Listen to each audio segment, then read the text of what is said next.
What's up, guys? Chris, UFC 135 post. Just got back from watching the event.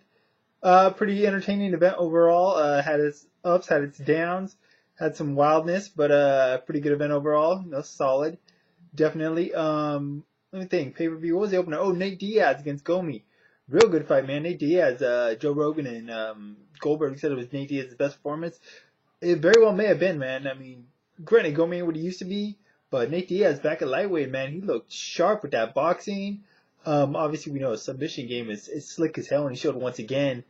He showed that, but yeah, the boxing was great. But I'm not surprised, for those who know who Andre Ward is as a boxing fan, his trainer Virgil Hunter, he's trained with Nick Diaz and Nate Diaz, or they both sparred with him, trained under him a little bit here and there, and he actually said that Nate Diaz has the potential or is a better boxer than Nick, and we all know how good Nick is as far as boxing in MMA. So, not really shocked by Nate's boxing, but it was a pleasant surprise to see him get a win in such dominant fashion. So, hopefully Nate can make some waves once again at lightweight. Next up was the worst fight of the night, in my opinion, outside of some of the prelims. Travis Brown taking on Rob Broughton. I believe it's pronounced. You put two heavyweights in Denver. You're asking for potential this kind of fight. I think my biggest problem with Travis Brown is he does a lot of bouncing around, bouncing on his toes. Dude, quit wasting energy doing that, man. Use that energy to go for some more strikes or go for a finish. But man, I ain't much to say about this fight. 3-round fight, pretty lackluster. Brown threw some hands, threw some legs, threw some knees here and there, but didn't engage a whole lot. Definitely won the fight, but Travis Brown gets a win, and that's it. Next up, I was actually scared we're gonna get more of the same here. I'm like, great, two more heavyweights that are potentially in just as bad, if not worse shape physically. Not that bad shape, just bigger guys that aren't really, they're not the Cain Velasquez cardio type when it comes to heavyweights. Ben Rothwell, Mark Hunt. But this fight was great for entertainment purposes. Any fight that reminds me of the great classic between Mauricio Shogun Rua and Mark Coleman in the UFC, the rematch, any fight that reminds me of that, I'm a fan of. And this fight reminded me of that, where it's almost a comedy of errors. It's just both guys gassed. First off, Ben Rothwell gassed before the first round was even over. So he was pretty much dead in the water. But Mark Hunt's just throwing big swings. When he's on the ground, he's nailing with stuff. And man, Ben Rothwell, he's just like, is this guy going to be able to hold up? When the second round ended, I didn't think he was going to be able to continue. I really wanted to do the famous crowd shout, get him a body bag, just because that's what it looked like he needed. He needed when he needed one of those oxygen tanks or something, but obviously those aren't allowed. But oxygen masks, I should say. But man, just what an entertaining fight. Mark Hunt going for the kill, and I thought he would get in the third round. First off, Mark Hunt should have threw more leg kicks. He hit a couple that were really just chopped Rothwell in half. But once he started to gas out second round, he didn't throw any. He would have threw a couple more. He would have put Rothwell down. Rothwell would probably have been able to get up on his own power. But credit to Rothwell. He was dead, dude. He was like he was one of those people, that they need the oxygen tank to breathe, but they don't have it. Almost like a fish out of water, literally.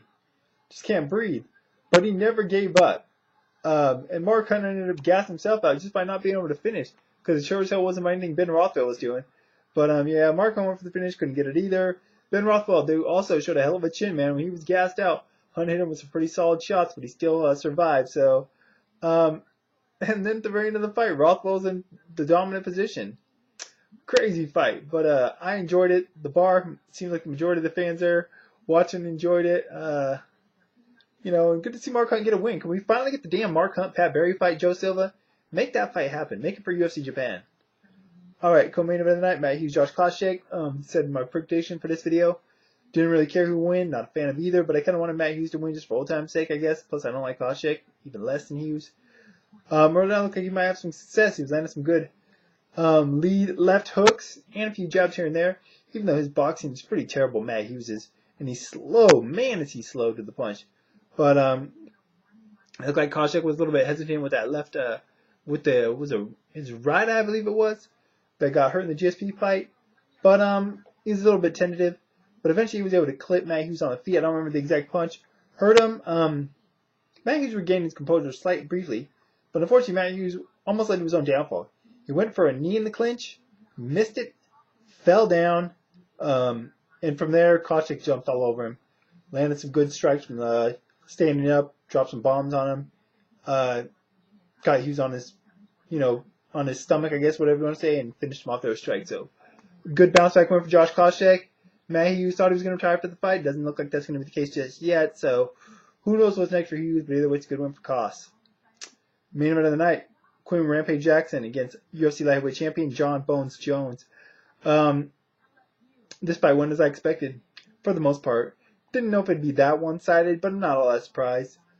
As I said, Rampage in the last fight against Matt Hamill, just too flat-footed, too slow, too one-dimensional to deal with a guy of Jon Jones's speed, length, and a guy that's just a multi-dimensional fighter that uses all the tools in the game. And he definitely did it here. Strikes from the outside, long-range punches, long-range straight kicks, kicks to the face, kicks to the body, kicks to the ankle, kicks to the head, elbow strikes, takedowns, submission attempts, you name it. Jon Jones was displaying it in this fight. Reverse spinning elbows. He did everything but a reverse spinning back kick pretty much for the most part. Took Rampage out of this fight in the first round. From there, you kind of saw Rampage wasn't going to do anything. The only time Rampage got close to him and landing big shots is when Jon Jones was kind of put himself in a bad position. He'd miss something and kind of stumble, and Rampage would go flailing at him, but he'd miss wide.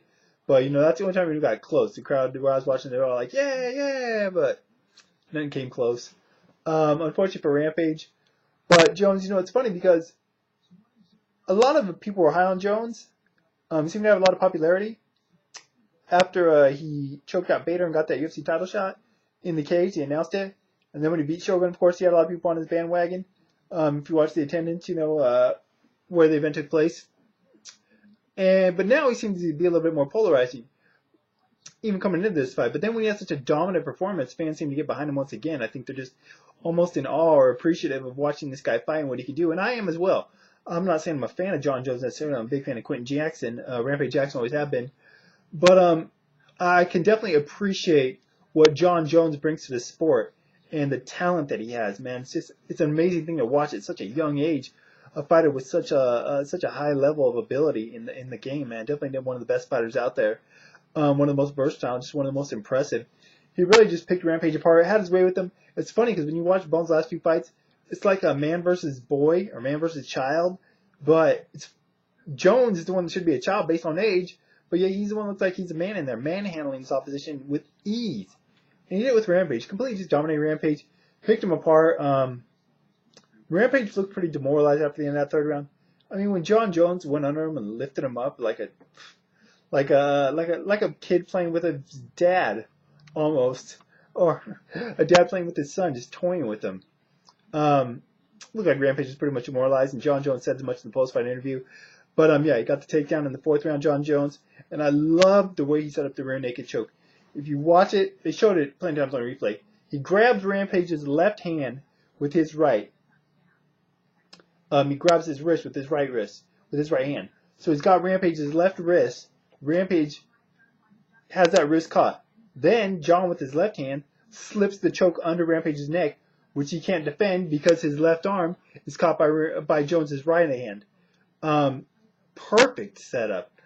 Once he locked it in, Rampage rolled him over to his back, or to Jones' back. They're both on their backs, and it was all over from there, But just the execution of it, I'm not used to seeing it set up in that way, and obviously it was effective. Didn't know if Rampage was going to tap or not.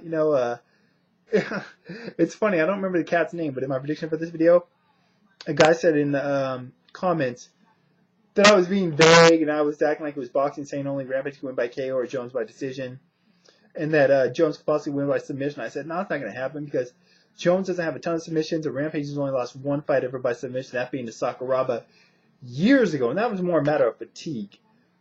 Well, I was wrong. Jon Jones, I don't remember your name, dude, but if you look at this video, credit to you for calling it. Jones wins by rear naked choke. I didn't know if Rampage was going to tap, but I think at this stage he had to admit that Jones was the better man and submit. So, great win for Jon Jones. Great finish. Rampage did what he could, but it wasn't nearly enough. Rampage only has himself to blame. never really evolved as a fighter. He's been pretty one-dimensional. It's worked for him for the most part, been successful, but not against Jon Jones. Really looking forward to seeing that Jon Jones-Rashad Evans fight. Rashad looked great in his last fight. Obviously, Jon Jones has looked great as of late. And just with the storyline, the matchup, man, it's gonna be a good fight. I really do think that's gonna be a good one. So looking forward to seeing that. And Jon Jones, though, once again he said something I think that's gonna make people that don't like him even less. He said, "Rashad ruined my moment after my last 2 fights." It almost sounds like a little kid whose birthday party it is, and other people are having fun and they feel like they're not the center of attention. So if you're not a Jon Jones fan, that probably helped add fuel to the fire. But if you are Jon Jones fans, definitely was impressed by this performance, and you probably are so even more. Anyways, what are your guys' thoughts on this event? In particular, the main event. And, what do you see next? What do you think about that Jon Jones-Rashad Evans fight? You think Matt Hughes should have retired? And if you have any thoughts on Mark Hunt versus Ben Rothwell, and what's next for Nate Diaz? That's it for now, though. I'll be talking about this event and a lot more on tomorrow's Science Finance radio show. Link in the information part of the video, as well as link to sciencefinance.com, and then my Twitter as always. Till next time, guys.